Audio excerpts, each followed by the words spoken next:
Le Seigneur nous fait participants du Saint-Esprit, dans l'intention de nous apprendre avec patience et amour à marcher, à vivre et à être conduits par l'Esprit. Pour apprendre à marcher et à être conduits par l'Esprit, nous devons être dans une sujétion totale au Saint-Esprit. Notre être intérieur doit désirer ardemment une telle conduite.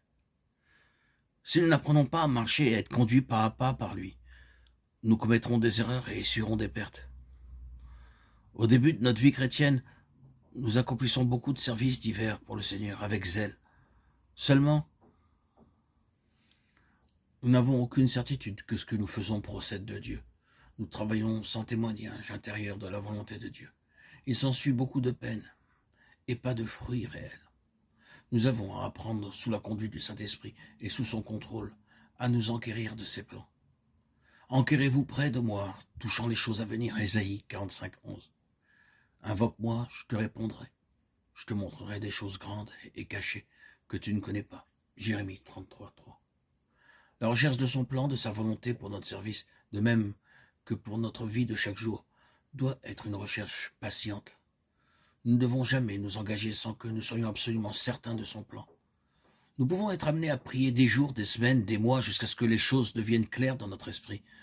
Tous les mouvements du Seigneur étaient souverainement conduits.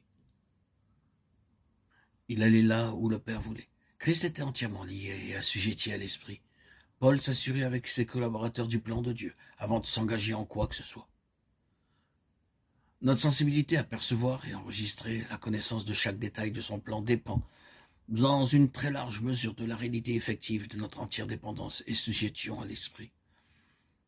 Plus il possède l'être intérieur et nos facultés, plus grande est notre sensibilité à entendre la voix spirituelle de Dieu, celle de la vie exprimant et définissant de plus en plus clairement ses pensées, ses besoins, ses intentions.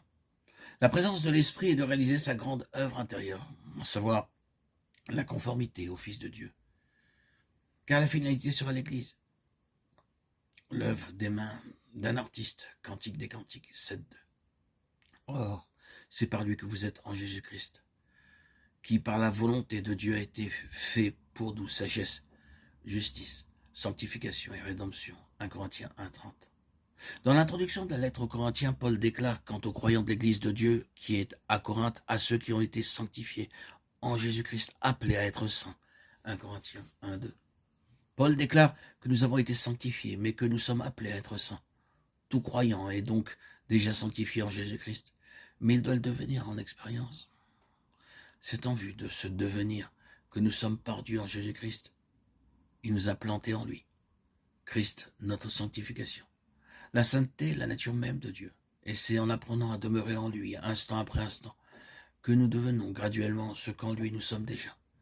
Nous devons permettre l'intervention constante de Dieu par l'Esprit pour détruire tout aspect de notre vie naturelle qui voudrait se manifester, afin que le développement de la nature sainte de Christ puisse se poursuivre jour après jour.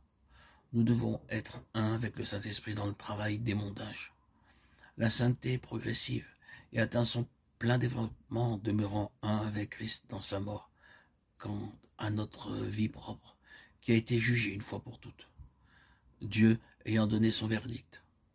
Jugeons-la aussi, et par une offrande joyeuse, livrons-nous à lui, le vivant.